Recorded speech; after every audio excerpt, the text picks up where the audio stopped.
옛날 한 산골 마을에 가난하고도 가난한 집이 하나 있었다.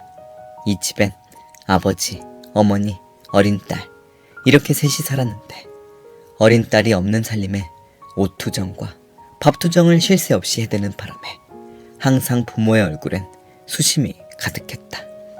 또 이 반찬이야? 다른 반찬 없어? 또 맨날 이 옷이야? 예쁜 색동옷은 없어? 왜 난 맨날 바느질로 기워진 옷만 입어야 하는 건데? 으엥, 냥냥. 딸아, 아빠 엄마가 미안하구나. 아빠가 지금은 돈이 없지만 돈 많이 벌면 우리 딸애가 좋아하는 반찬 옷 다 사줄게, 냥냥. 아무리 철이 없는 어린 딸이라지만 부모는 혼내기보단 미안한 마음이었었다. 자식이 원하는 건 뭐든 해주고 싶고 사주고 싶은 게 부모 마음일진데 그러지 못했을 땐 또 얼마나 속이 상한단 말인가. 부모 마음은 어느 시대건 다 똑같은 것 같다. 그러다가 까치가 오는 설날이 되었는데 딸의 투정은 극에 달했다. 색동옷 설빔 사줘요. 색동옷. 옆 동네 순이는 곧 설이라고 예쁜 색동옷 입고 다닌단 말이에요. 냥냥. 으엥. 산골이라 농토도 적은 데다 몇 년째 흉년이 들어 딸의 부모는 사랑하는 외동딸의 설빔을 사줄 수 없어 안타까울 뿐이었다. 안 되겠소. 우리 딸이 저리 투정이 많아진 것도 결국 제대로 돈벌이를 하지 못한 내 탓이지 않겠소. 건넌 마을 정씨에게 가서 돈을 꿔다가 이번 설엔 새 옷 좀 사입혀야겠소. 그런데 당신은 어디 빌릴 곳이 없겠소? 그럼 저도 뒷마을 박신에 가서 사정해 볼게요. 그런데 몇 년째 워낙 흉년이라 정씨 집이나 박씨 집 형편도 말이 아닐 텐데.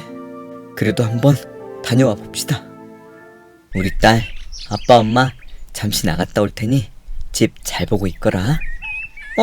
어디 가는데? 그것이 혹시 예쁜 옷 사러 가는 거야? 그게 우리 딸, 아빠 엄마가 예쁜 새 옷 사서 올게. 정말? 정말? 와, 신난다.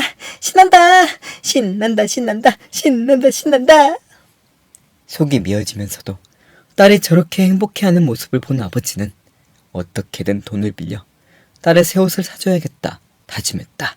그렇게 딸은 홀로 남아 집을 지키고 있는데 심심해. 그래도 괜찮아. 조금만 기다리고 있으면 아빠가 예쁜 옷을 사오실 테니까 그 옷 입고 옆 동네 순이에게 자랑하러 가야지, 냥냥.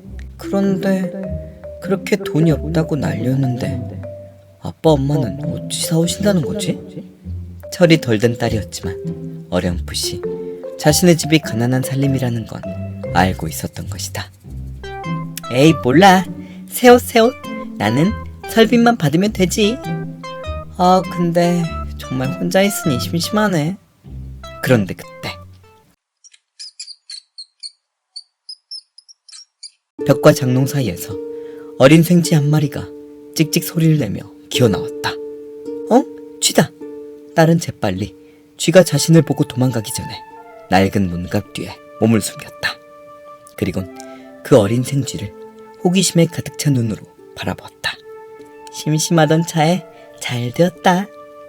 쥐구멍에서 나온 어린 생쥐는 잠시 탐색을 하기 시작했다. 아마도 먹이를 찾는 모양이었다. 그러다가 무언가를 발견했는지 입맛을 다시며 방 윗목으로 재빨리 달려갔다. 그곳엔 아까 딸이 홀로 먹다 흘린 밥풀이 떨어져 있었다. 그래, 저 녀석 정신없이 밥풀 먹고 있을 때 때려 잡아버려야겠다. 크크크크. 하지만 그 어린 생쥐는 밥풀에 조금 입을 대는 듯 하더니 들어왔던 벽과 장롱 사이로 쪼르르 다시 들어가 버리는 곳이었다. 에이, 가버렸네. 그런데 왜 저 생쥐가 밥풀을 먹지도 않고 그냥 가는 거지? 생쥐를 잡으려 했던 딸은 김이 빠지면서도 궁금했다. 그러던 중 조금 있다 아까 그 어린 생쥐가 다시 나타났다. 다시 나왔다. 그런데 이번엔 그 어린 생쥐 뒤를 어미쥐가 조심조심 따라 나오는 게 아닌가. 그리곤 둘이 함께 아까 밥풀이 떨어진 곳에 가더니 어미 쥐가 먼저 밥풀 냄새를 맡고 맛있게 먹는 것이었다. 뭔가 이 둘의 행동에 이상함을 느낀 딸은 어미 쥐를 자세히 살펴보기 시작했다. 어머나, 저 어미 쥐 눈이 다 멀어버린 장님이었구나. 그렇다. 어미 쥐는 눈이 먼 장님 쥐였기 때문에 혼자서는 먹이를 찾을 수 없는 상태였고, 이를 잘 알고 있는 효심 깊은 어린 새끼 생쥐가 매일매일 이런 식으로 먹이를 먼저 찾은 후 자신이 먹지 않고 어미 쥐를 데려오면 어미 쥐가 그 먹이를 먹고 살아갈 수 있었던 것이었다. 딸의 눈엔 자신도 모르게 이슬 같은 눈방울이 맺혀 떨어졌다. 그리고 자신이 부모님께 했던 행동들이 떠올랐다. 또 이 반찬이야? 다른 반찬 없어? 또 맨날 이 옷이야? 예쁜 색동옷은 없어? 왜 난 맨날 바느질로 기워진 옷만 입어야 하는 건데? 으엥, 냥냥. 저 보잘것없는 생쥐도 저렇게 효도하는데 나는 태어나서 부모님께 효도 한번 하지 못하고 그동안 불효하며 지냈구나. 나는 불효녀였어. 딸은 눈물을 훔치며 그 둘을 계속 지켜보는데 잠시 뒤 어미 쥐는 자신의 식사를 마쳤는지 한쪽으로 비껴서 주었다. 아마도 어린 새끼 생쥐가 식사를 할 수 있도록 비껴준 것이리라. 그런데 어째 밥풀의 양이... 딸이 가만히 보고 있는데 어미 쥐가 먹었던 밥풀이 처음 양에 비해 거의 줄어들지 않았던 것이었다. 그리곤 어미 쥐가 비껴서 주자 그제서야 어린 생쥐는 밥풀을 정신없이 맛있게 먹기 시작했다. 아, 저 어미 쥐는 자기 자식을 위해 거의 먹지도 않고 남겨준 것이로구나. 자신의 지난 날을 또 떠올리는 딸. 왜 또 나 혼자 먹어? 엄마 아빠는 아까 너 놀다 올 때 먼저 먹었어. 에이, 맨날 나 혼자 먹고. 그리고 또 반찬이 이게 뭐야? 김치밖에 없잖아. 에이, 엉엉엉. 미안. 아빠 엄마가 일하느라 시간이 없어서. 그리고 다음에 더 맛있는 반찬 해줄게. 싫어. 맨날 혼자 먹고 맨날 이거에다만 먹잖아. 으아, 냥냥. 그렇구나. 부모님께선 나 혼자라도 배불리 먹이기 위해 본인들은 거의 드시지도 않고 나를 홀로 먹이신 거구나. 나 역시 가난한 우리 집인 걸 뻔히 아는데도 반찬 투정까지 그렇게 됐으니 부모님께선 얼마나 속이 상하셨을까. 딸은 부끄러운 생각으로 자신의 잘못을 크게 깨우쳤다. 그리곤 갑자기 뭐가 생각났는지 딸은 부엌으로 향하더니 누룽지 한 조각을 떼어왔다. 딸은 조심조심 생쥐 모자에게 다가가기 시작했다. 한창 밥풀을 먹다 다가오는 딸을 발견한 어린 생쥐는 깜짝 놀라 도망치려 했다. 괜찮아, 괜찮아. 자, 효심 깊은 착한 생쥐야. 이거 받으렴. 이거 엄마랑 같이 사이좋게 가져가 나눠 먹으렴. 딸은 누룽지를 가만히 내려놓고 뒤로 물러섰다. 어린 생쥐는 살짝 놀란 듯 가만히 서 있다가 딸이 준 누룽지를 입에 물더니 어미와 함께 처음에 나왔던 장소로 돌아가 버렸다. 안녕, 잘 가. 그 뒤 딸은 홀로 놀다 무심코 자신이 누룽지를 놓았던 자리를 보았는데 방금 그 어린 생쥐가 서 있었다. 그리곤 나뭇잎 하나를 놓더니 쪼르르 사라졌다. 별것도 아닌 나뭇잎이었는데 아마도 감사의 의미로 두고 간 것 같았다. 달이 뜬 그날 밤 소복소복 쌓인 눈 위를 걸어 부모님이 돌아오는 소리가 들렸다. 하지만 두 분은 방 안에 들어오지 못하고 밖에서 이야기를 조용히 나누기 시작했다. 에휴. 아마 딸은 잠들었겠지? 그래, 어찌 되었어? 내 간절히 부탁해봤는데 정시집 사정도 여간 어려운 게 아니더군. 자네는 어찌 되었는가? 저도 부탁하러 가보았는데 턱도 없었어요. 그렇군. 우리 딸의 올 설날 땐 설빔을 꼭 입혀주려 했는데 너무나 속이 상하는구려. 그러게요. 얼마나 또 속상해 할까요? 부모로서 아무것도 해줄 수 없어. 가슴이 너무나 아프구려. 냥냥. 아버지 어머니 다녀오셨어요? 너 아직 안 잤니? 네, 두 분 오실 때까지 기다렸죠. 딸아, 괜찮아요 아버지 어머니. 저 이제부터 옷 투정, 반찬 투정 절대 안 할게요. 뭐라고? 그러니까 저 이제 설빔도 필요 없어요.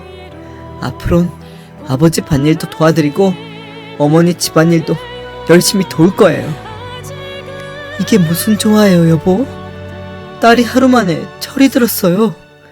그러게 말이오. 아버지 어머니 이렇게 고생하시며 저를 그동안 잘 키워주셔서 감사합니다. 그리곤 딸이 나와 자신들의 품에 안기는데 두 부부의 눈에선 뜨거운 감동의 눈물이 흘렀다. 아니, 우리 딸이 반나절 만에 이렇게 효녀가 되었구나. 그런데 우리 딸, 우리는 네가 건강하게만 자라준다면 그게 최고의 효도란다.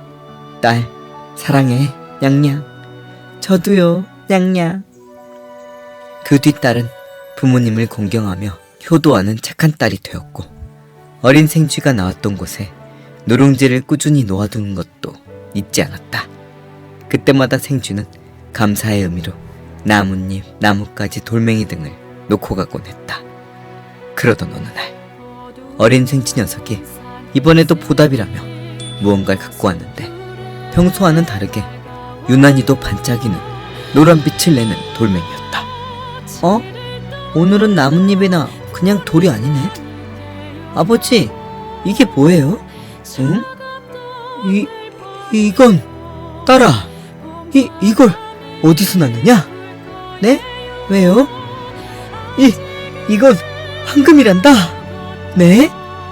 그제서야 사정을 설명하는 딸. 그런 일이 있었구나. 우리 딸의 효도 스승이 어린 생쥐였다니. 잠시 뒤 누룽지를 받으러 온 어린 생쥐를 기다리던 딸이 황금을 보여주며 물었다. 생쥐야, 혹시 이거 어디서 가져왔니? 알려줄 수 있어? 어린 생쥐가 딸의 말을 알아들은 것일까? 자신을 따라오라는 듯한 몸짓을 하더니 오늘은 자신의 출입구가 아닌 방 밖으로 향했다.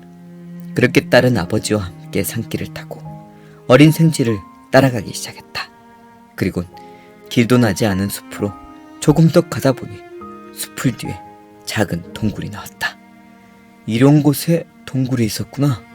그렇게 이 산을 오르내렸는데 이 숲풀에 가려져 전혀 몰랐구나. 냥냥.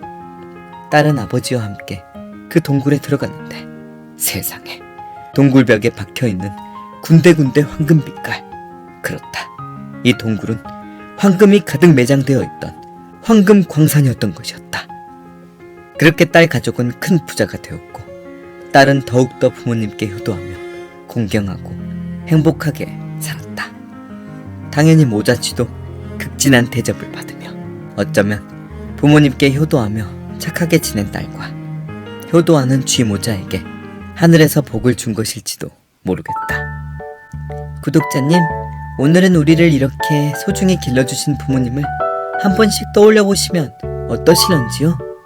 그리고 구독, 좋아요, 알림, 댓글 남기시고 우리 어린 생쥐가 물어오는 복 많이 받아가세요.